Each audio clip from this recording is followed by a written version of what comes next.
Buen día, mi nombre es Johnny Calderón y el día de hoy les voy a hablar acerca de la enfermedad de Meniere, que se caracteriza por síntomas auditivos atribuibles a un hidrox endolinfático, que consiste en la acumulación de endolinfa en los conductos semicirculares. Esta patología fue descrita por el médico francés Prosper Ménière en el año 1861. Definido clínicamente por episodios espontáneos de vértigo recurrente, hipoacusia, plenitud óptica y acúfenos.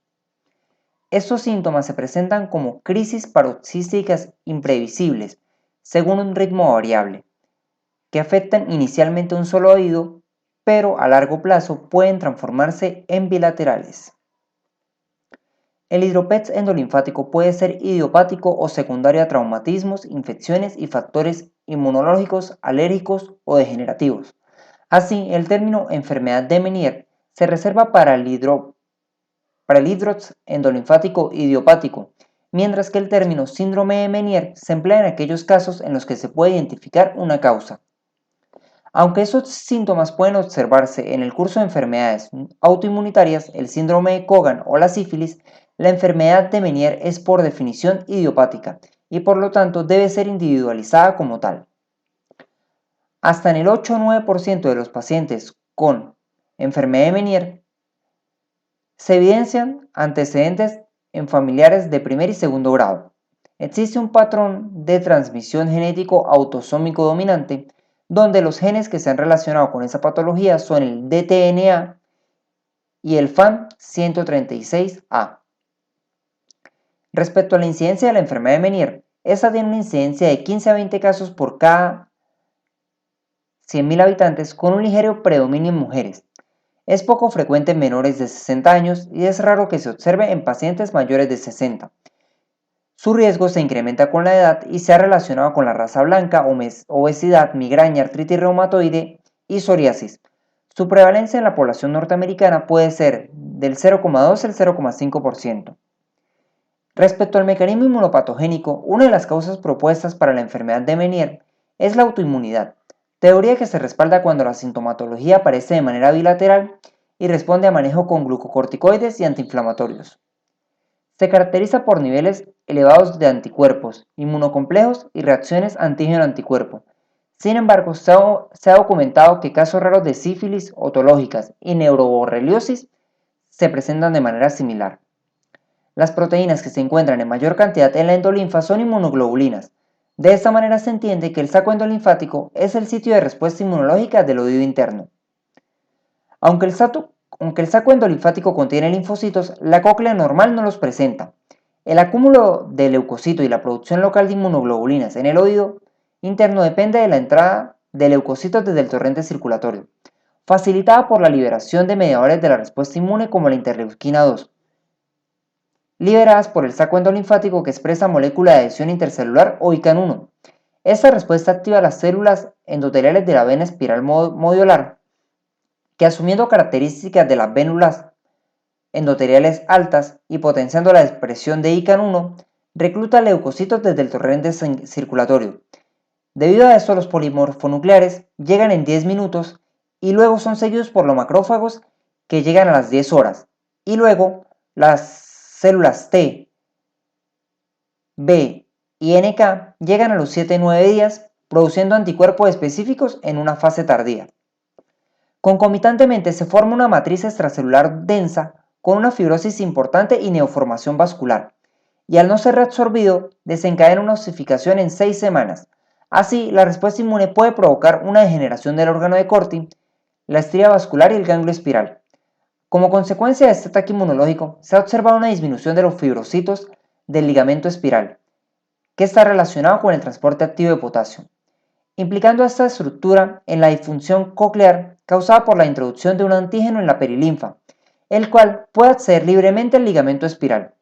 Los anticuerpos séricos también pueden alcanzar el ligamento espiral, desencadenando una reacción antígeno-anticuerpo que alteraría a los fibrocitos.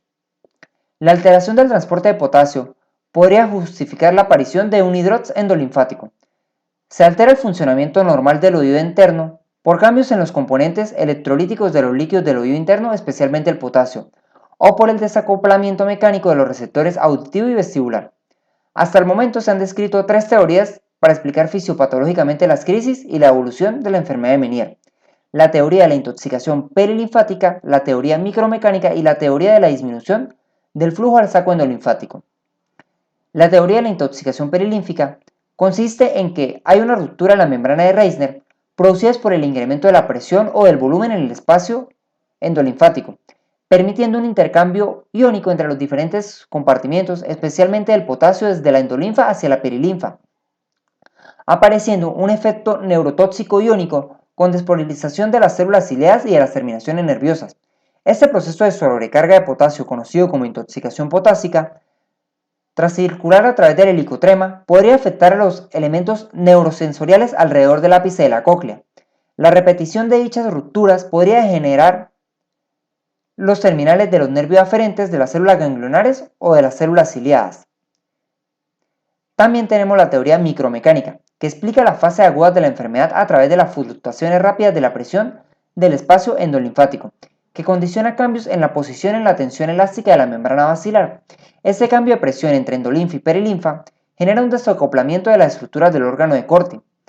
Eventualmente, un incremento en el volumen del espacio endolinfático genera un efecto masa sobre el sistema y condiciona una alteración global de la audición. Este fenómeno permite explicar la alteración de las características mecánicas de la audición, incluyendo la pérdida auditiva de frecuencias bajas, sino que incluso explica el acúfeno, el reclutamiento y la pérdida de la inteligibilidad de la palabra que aparece en estos pacientes. Esta hipótesis atribuye la hipoacusia progresiva a un aumento gradual del volumen del conducto coclear, que desaparece puntualmente con rupturas de la membrana limitadora de los espacios líquidos, y dichas rupturas generan una alteración de las propiedades mecánicas de dichas membranas y un trastorno permanente de la audición.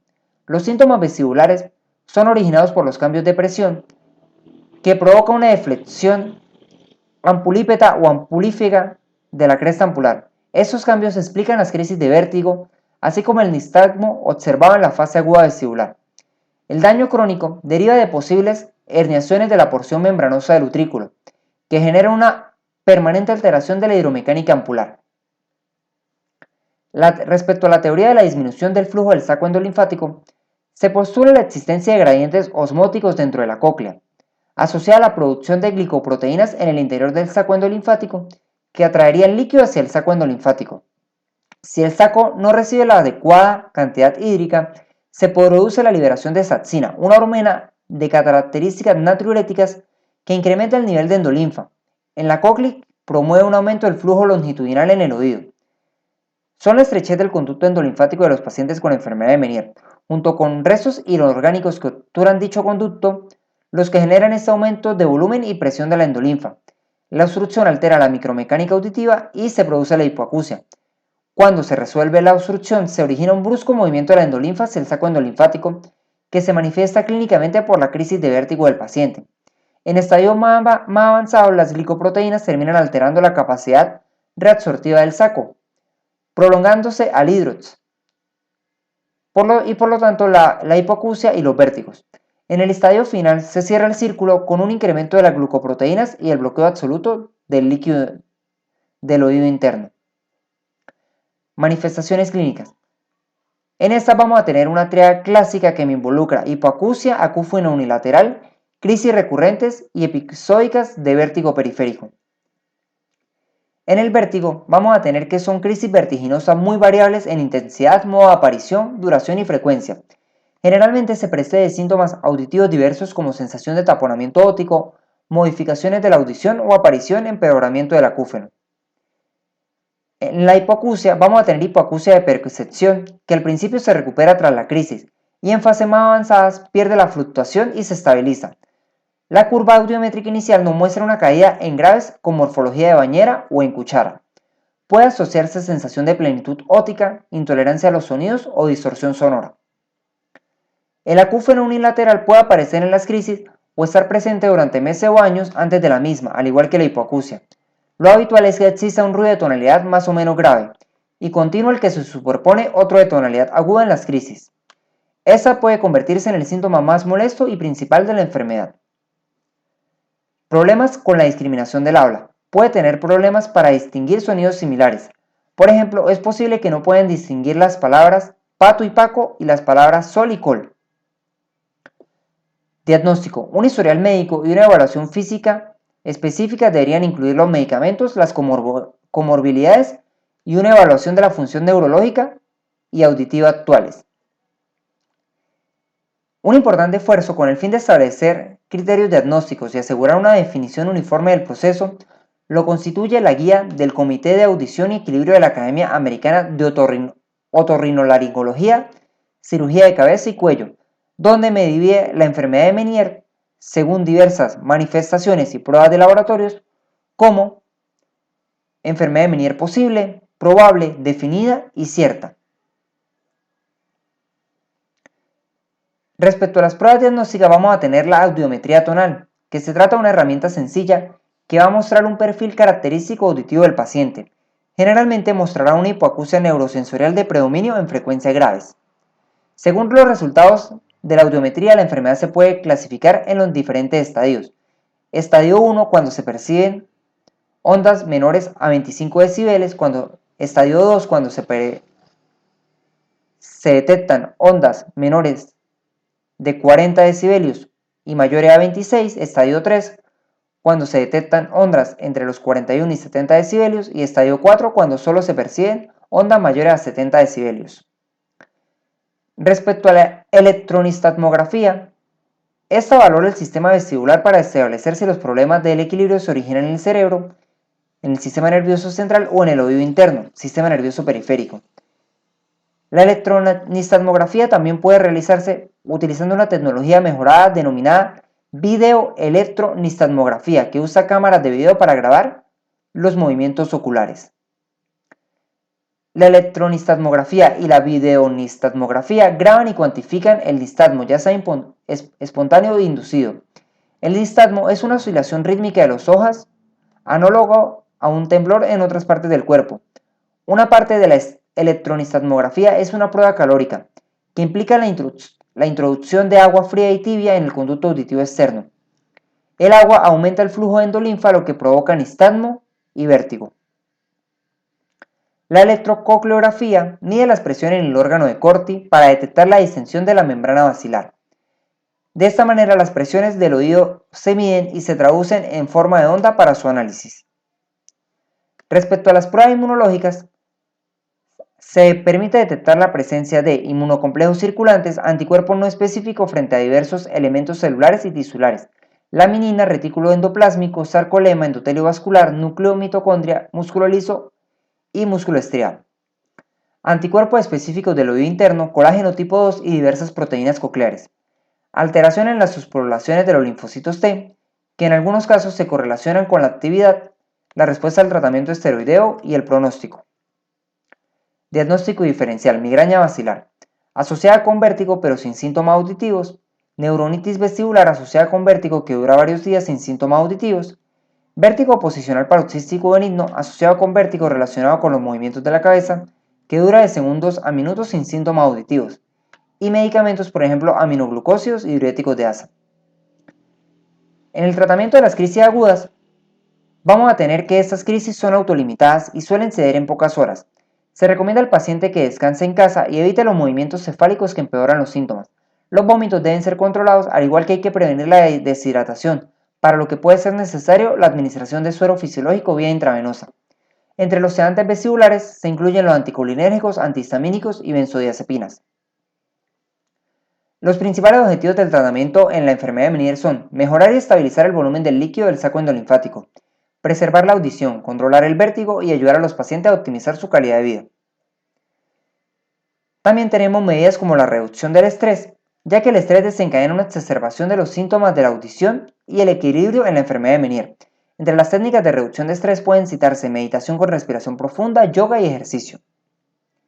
La nutrición: una ingesta de sodio diaria limitada de 1000 a 2000 miligramos disminuye el edema y baja la presión en el saco endolinfático, lo que produce el riesgo de rotura de la membrana. Los pacientes también deben evitar otras sustancias que aumentan la presión en el del saco endolinfático, como el alcohol, la nicotina, la cafeína y aquellos alimentos con un elevado contenido de azúcar. La beteicina, el fármaco mejora la microcirculación laberíntica al actuar sobre los vasos de la estría vascular. Este incremento del flujo sanguíneo reduciría la presión endolinfática mediante una disminución de la producción y un incremento de la reabsorción de la endolinfa. Los diuréticos, usamos la hidroclorotiazida con triantireno, que es lo que se receta con más frecuencia, la acetazolamida, la espironolactona y la furosemida, que son diuréticos que se utilizan para intentar disminuir el volumen excesivo de líquido endolinfático. También vamos a tener los corticosteroides, que se utilizan para reducir el edema en el saco endolinfático. Se pueden prescribir corticosteroides orales a corto plazo o para evitar reacciones adversas sistémicas se pueden perfundir corticosteroides intratimpánicos en el oído afectado.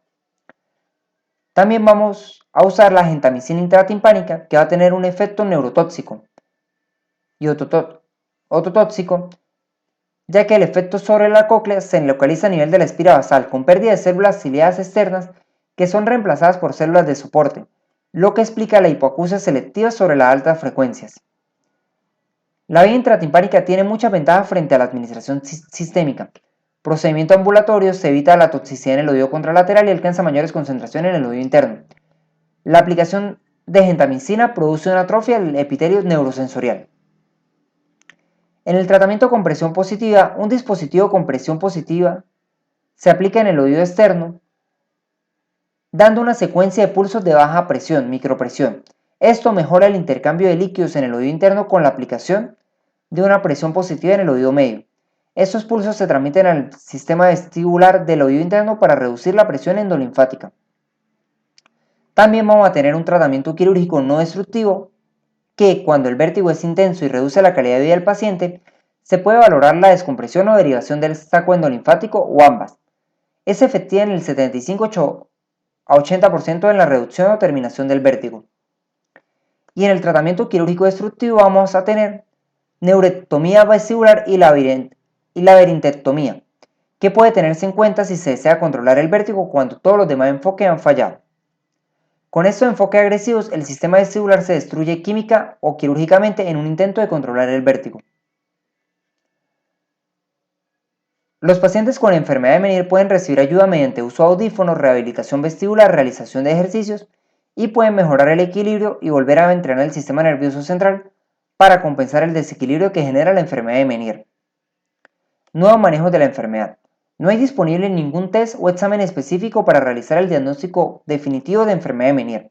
Esto dado por la dificultad para objetivar el hidrox endolinfático, complicado más por la falta de la completa comprensión sobre la relación causal entre enfermedad de Meniere e hidrox endolinfático.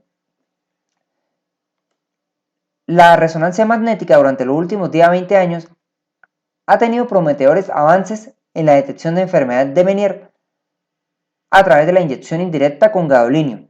En las imágenes podemos observar en la imagen A la cóclea normal y en las otras dos hidrox cocleares del grado 1 y del grado 2 respectivamente.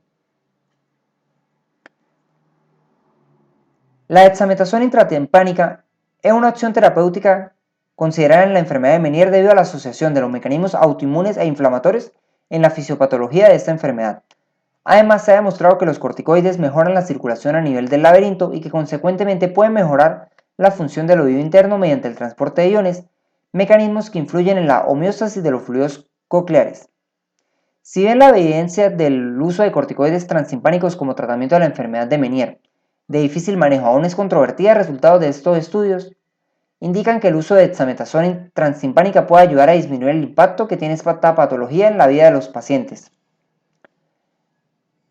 También tenemos la inserción de tubos de ventilación. Estudios prospectivos no controlados en pequeñas series de pacientes han descrito que la inserción de tubos de ventilación transtimpánicos puede llegar a prevenir la recurrencia de los episodios de vértigo en el 50-82% de los pacientes, pero no tiene efecto alguno sobre la hipoacusia.